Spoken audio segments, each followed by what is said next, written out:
Déjà 1 million de billets vendus pour l'exposition Toutankhamon, le trésor du pharaon. C'est à la Grande Halle de la Villette à Paris, la France en pleine égyptomanie. Pour en parler, Violaine Vanoyek, bonsoir. Bonjour. Soyez la bienvenue sur TV5 Monde. Vous êtes l'auteur du livre Néfertiti, c'est aux éditions L'Harmattan. Vous avez consacré de nombreux ouvrages à l'Égypte antique. Alors on va commencer justement par cette exposition que j'évoquais et qui cartonne, comme on pourrait dire, puisqu'elle connaît un franc succès. Regardez ce reportage tourné fin mars au début de l'exposition par notre partenaire France 3. C'est un trésor vieux de 3000 ans. Des sculptures, du mobilier en or et en ivoire, des objets rituels retrouvés intacts dans la tombe de Toutankhamon, pharaon le plus célèbre de l'histoire. Le 4 novembre 1922, deux Britanniques font cette découverte dans la vallée des rois en Égypte, l'archéologue Howard Carter et le comte Lord Carnarvon. En perçant la paroi du tombeau, ils échangèrent une phrase entrée dans l'histoire. Quand Carter est entré officiellement dans la tombe en compagnie de Carnarvon, Carter donc a ouvert cette paroi. Carnarvon lui a demandé « Que voyez-vous » et il lui a répondu « Je vois des merveilles ». Des merveilles retrouvées par centaines, entassées dans une tombe oubliée sous les sables. Il aura fallu dégager l'ensemble des objets avant de découvrir, tout au fond, le tombeau du pharaon. Une partie du trésor arrive à Paris en 1967. Un voyage ultra sécurisé organisé après 3 ans de négociations avec le musée du Caire. Les pièces quittent l'Égypte pour la toute première fois. Le trésor de Toutankhamon est exposé à Paris, dans les salles du Petit Palais. Cette exposition grand public attire plus d'1 million de visiteurs émerveillés. Une fréquentation record. À l'époque, une 50aine d'objets étaient exposés. Pour cette nouvelle exposition, ils sont 3 fois plus à quitter le musée du Caire. Déplacés avec précaution pour une tournée mondiale. C'est la première fois que 150 objets voyagent vers 10 villes à travers le monde. Plus important encore, 60 de ces objets n'avaient jamais quitté l'Égypte. À la fin de leur voyage, les trésors de Toutankhamon rejoindront le nouveau musée égyptien de Gizeh. Que ressentez-vous, Violaine Vanoyek, lorsque vous voyez ces œuvres de près ? Écoutez, moi je suis habituée à les voir déjà, de toute façon. Je rectifie simplement sur le reportage. C'est un ouvrier de l'équipe de Carter qui a découvert par hasard l'entrée de la tombe, et non pas Carter d'ailleurs. Mais j'aime bien que les choses soient précises. Si vous voulez... le trésor de Toutankhamon est important. Il n'a pas été retrouvé dans sa totalité, contrairement à ce qu'on a dit, parce que plusieurs pièces avaient été volées par les pilleurs de tombes. Mais il y a d'autres trésors qui ont été retrouvés, comme le trésor de Yuya et de Tuya, qui sont liés justement à la famille de Néfertiti et qui sont exposés encore au musée du Caire. Alors cette exposition permet aux personnes qui ne veulent pas se déplacer aujourd'hui en Égypte, parce que les touristes ont peur, il faut quand même le dire, beaucoup de touristes ont peur, pour des raisons de sécurité, leur permet de découvrir ce trésor qu'ils ne peuvent pas voir effectivement au Caire. Et si tant de pièces ont été sorties, c'est également pour attirer un maximum de touristes afin de financer justement la finition, la construction du nouveau grand musée du Caire qui sera plus grand que le musée du Louvre. Et nous avions pu filmer le chantier et notamment certaines œuvres de ce nouveau musée du Caire qui verra bientôt le jour.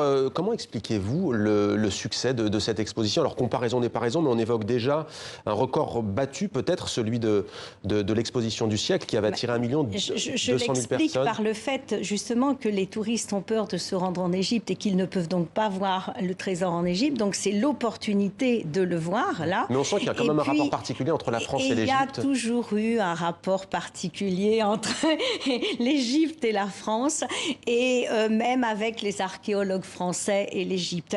Beaucoup de sympathie entre les deux pays, tant dans la recherche de l'histoire que et puis bon, on a eu effectivement Bonaparte, on a eu plein de savants français qui ont fait quand même avancer la recherche. Néfertiti, un nom qui fait rêver, un nom légendaire. Qui était au juste Néfertiti? Eh oui. Justement, qui était Néfertiti? Alors, c'était un livre qu'il fallait faire. C'est un livre qui n'existe pas. Parce qu'il n'y a pas de livre d'histoire sur Néfertiti. Beaucoup de mythes, beaucoup de légendes. Il fallait faire la part entre l'histoire et le mythe. Et de livres qui tiennent compte des dernières découvertes et aussi des analyses scientifiques qui ont été faites sur les momies de la famille royale. Donc, il me semblait absolument nécessaire de le faire. C'est très complexe. Qui était Néfertiti? Peut-être une étrangère, peut-être une égyptienne. Je pencherais plutôt pour le côté égyptien. On est à quelle époque? Et nous sommes sous la 18e dynastie, époque donc justement de Toutankhamon. Nous sommes vers le 14e siècle avant Jésus-Christ. Donc on ne sait pas, enfin... On a pensé très longtemps que c'était une étrangère, voire une Mitannienne, mais il semble aujourd'hui que ce soit une Égyptienne et qui avait peut-être pour père le divin père Haï, qui est devenu pharaon à la fin de la dynastie.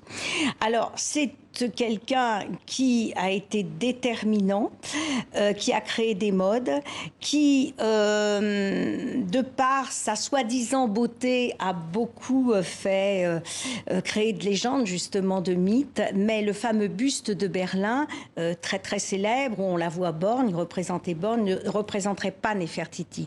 Ce serait un modèle qui aurait permis aux sculpteurs de travailler avec leurs disciples la création des yeux avec des pierres semi-précieuses. Voilà, donc c'est un exemple de ce qui a été inventé, raconté. Voilà, inventé et raconté. Donc il fallait tout remettre en place. Ouais. Alors Toutankhamon succède presque immédiatement au règne de Néfertiti. Quels étaient leurs liens, au juste? Est-ce qu'on le sait? Alors,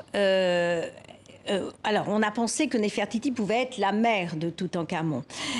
Aujourd'hui, c'est fortement remis en cause. En revanche, il n'est pas impossible que Néfertiti ait choisi de désigner Toutankhamon comme le successeur de Sémenkaré, qui a régné très très peu de temps après son mari, Amenophiscat Akhenaton.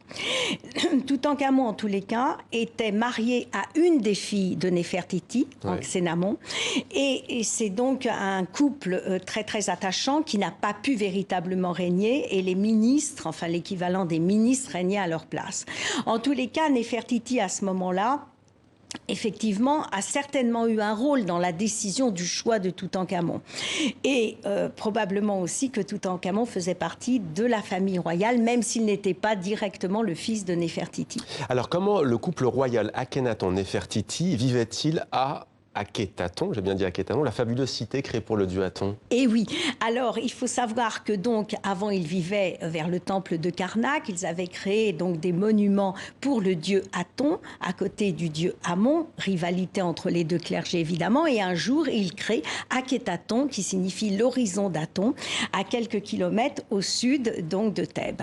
Et là, pendant 7 ans, et ça a été une vie de luxe. C'était une ville, c'était la première ville, la ville la plus éclatante, comme le fut Alexandrie plus tard, où l'on recevait les savants, où l'on recevait les plus grands du monde entier.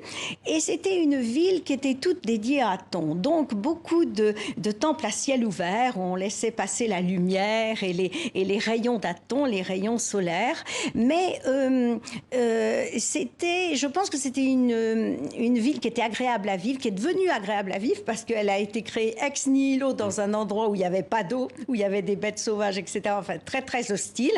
Et finalement, le couple Akhenaton-Néfertiti a réussi à en faire une ville très belle. Et puis, bon, alors, la peste a sévi, beaucoup de membres de la famille royale ont disparu. Et en tous les cas, le clergé d'Amon a repris un petit peu, on va dire, du poil de la bête, et surtout, eh bien, toute la famille royale, c'est à Toutankhamon, Toutankhaton, qui redevient Toutankhamon, eh bien, va vivre de nouveau à Thèbes, et l'épisode d'Akhetaton est terminé, donc cette année. Comment est-elle morte et où a été enterrée Néfertiti? Là aussi, beaucoup de mystères.